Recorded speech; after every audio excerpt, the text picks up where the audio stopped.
Have you ever thought, I wish I could figure out Facebook ads. I wish I could make them work for my small business.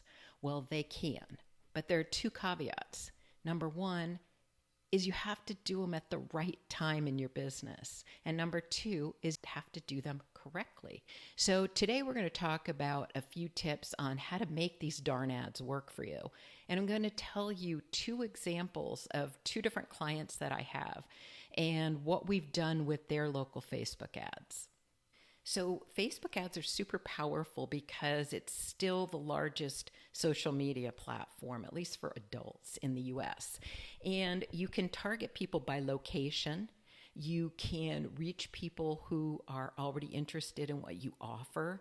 You can control your budget down to using just a few dollars a day. So it gives you a lot of opportunity and a lot of control. So what you want to do is start with one clear goal. And what that means is you're going to ask people to do one specific thing. You don't want to make the ad say, call us or text us or send us a message or come visit us. Too much, too many choices. So you're going to figure out what's appropriate for your business and the particular product or service you're selling. And you're going to try to get people to either call you, send you a direct message, or fill out a form, something like that. You're going to have one specific call, one goal. The other thing you're going to do with the local ad is you are going to target people that are in that location. You want people that are in your location around your business. So you aren't going to target, let's say you have a store in Nashville, you're not going to target the whole US. You're not going to target the whole state of Tennessee. That doesn't make any sense. You are going to target somewhere between 5 to 15 miles from your business, depending on your area, how far people drive in that area, what other options are 15 miles out, how is the traffic. You're going to kind of think about that and focus just on the area right around you. So you're going to be thinking, how far would people drive to come to my business? Now you're going to be thinking, oh, it's such a great business. They'll drive blah, blah, blah, 100 miles. No, it's not going to happen. So don't go probably more than 15 unless you have a real good reason for that. Keep your audience simple. Now you can get carried away like crazy with the targeting, but don't do that. So there's a few reasons why. One, you may be sending the traffic to the wrong place, the wrong people, leaving some of the people out. You want to know location. You want to know age if it's relevant. So let's say you have something that's kind of a high, takes a high income. Well, you probably want to shoot for over 30 because it takes some time to build up income when you're young. If you've got you have a assisted living facility, your only customers are going to be, over maybe 60 or so. However, you're not going to cut your audience down because it's their children that are probably going to help them find the information, find the location, and make the decision. So you're going to make sure you put that age group in there as well and go down into, 45, 40, somewhere in that range, 50 or so. So the other thing you can do is pick one or two specific interests. And let's say that you're a florist and you might say, I want people who are getting married and I want, I want males around Valentine's Day because they buy the flowers. So something like that. You know your business better than I do, but you can just pick a couple things. Now, the best performing ads will have a photo or a short video of the actual business, of your team, of you, of your storefront, using language like serving whatever city you're in, right here in whatever neighborhood you're in. So those things are going to get you the most bang for your buck. Keep in mind, you don't want a Hollywood production. So if you're creating a video, people are way more interested in reality, in what it really looks like, in authentic. If it's too overproduced, you completely lose that sense of being real, being honest, being ethical, and it doesn't work. It just does not work. Write copy as if you're talking to one person. So you're going to talk to someone about what's the problem that you solve. who is your product for? What should they do next? So you might say something like, looking for a reliable plumber. We help homeowners get fast, affordable repairs without the stress. Click today to book with us. Something simple, easy, basic. And when you're the business owner and you're a service-based business, it's always good for you to be speaking on camera. You're not comfortable in the video, have somebody else that's a big part of your business and is comfortable be on camera. Start with a small budget. Don't start with a big budget. I'll tell you something I learned about this. So start with $5 or $10 a day. Run the ad for at least 5 days, sometimes a week. You got to let Facebook's algorithm learn who to show this ad to, even though you've set the targeting. So it's important to not give up too soon and bail. You won't learn anything. You're just going to say, oh, it didn't work. I'm not doing it anymore. You've got to give it some time. The other thing you got to do is test. And when you're testing an ad, you do not want to test more than one thing at a time. So for instance, you have an ad with a video. Duplicate that ad and change only the video. Change it to an image or a carousel, meaning, 4, 5, up to 10 images, so that you can see what works. If you change too many things, you don't know if it was the wording or if it was the photo or the video or the audience. You don't know what is making the difference. So you're only going to change one thing at a time. You don't have to make 50 ads to test. You just start small. Make one tweak, make a few versions of the ad. Facebook also will let you test out your copy, and you can have 5 versions of it, and they test it for you, and they show it to different groups of people to see which wording is working best. Also, keep in mind that ads have a life. They have a shelf life, essentially. So you may have an ad that's blowing it out of the water. It's just so good. It will conk out after a while. Most of your audience has seen it.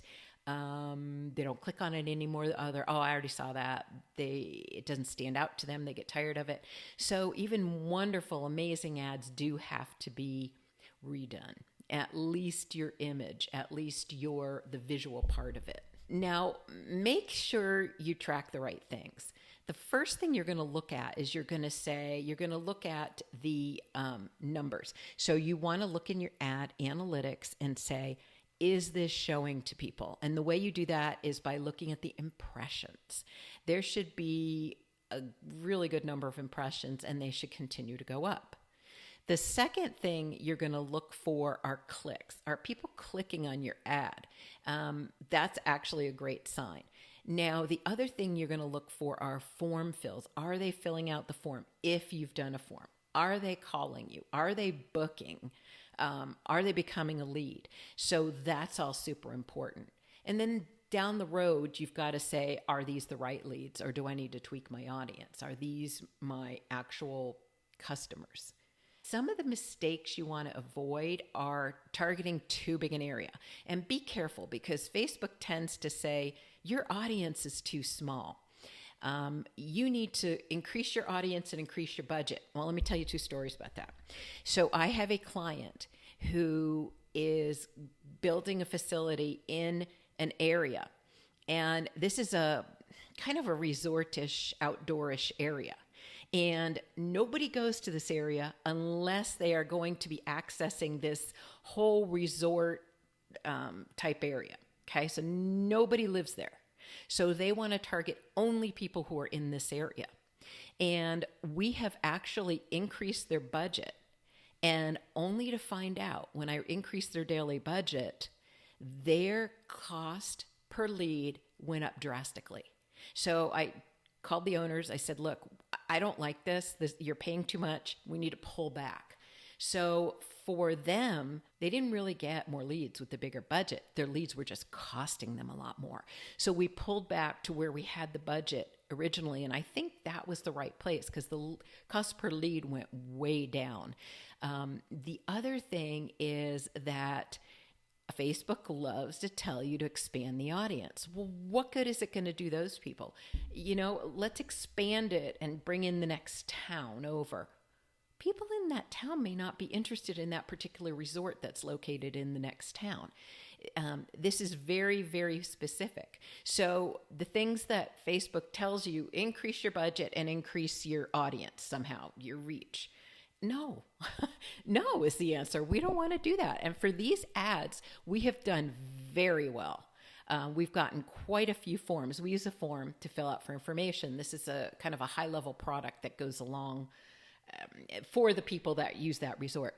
So we've had great success with a tiny audience. I mean, tiny, way smaller. Facebook basically said to me, you're not going to get any leads. Now, I've been doing this long enough to know I can ignore that. It doesn't mean you should ignore it, but really take stock in what you're doing and say, is this the people I want? I don't need to spend my money to reach other people just to look at, pretty metrics and pretty numbers and, oh, more people saw my ad. Well, who cares if they're not the right ones? You don't want them to see it because you're paying for that. So the other story I want to tell you is about a client has conferences. So as we got 2 weeks from their last conference, we decided that we wanted to reach out to professionals in that industry in that city. We strictly went with the city. Our ad ran in the city limits. The ad basically had them fill out a form if they wanted a free pass to an exhibit hall at this conference. So what happened was we ended up spending $281. I want to say it ran for maybe 2 weeks. $281.10 was the entire spend. We got 38 leads. We had 2 or 3 actually show up. Now you're going to say, wow, that sounds terrible. However, we had 2 people sign up for the actual conference and attend. 1 became a member of the organization. We had one of the few who showed up said, I want to be an exhibitor. I want to be an exhibitor at your next 2 conferences.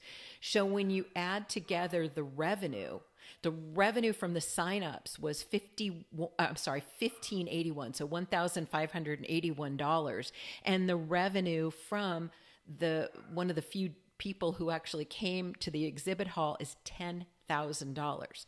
So we're looking at $11,581, and that's as of now. We have all these people on our email list. They are our target audience, and we will continue to market to them via email.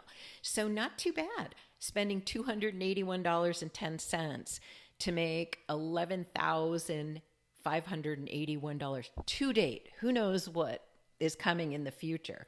But you can see a tiny ad with a tiny budget done correctly can have an amazing impact, as it did for this other client that we're talking about right now.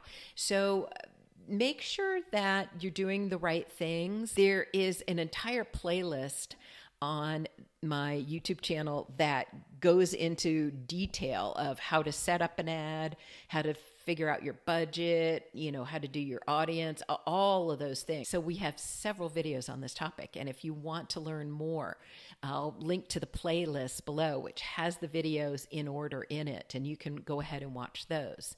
Thank you so much for being with us today, and I'll look forward to seeing you in the next episode.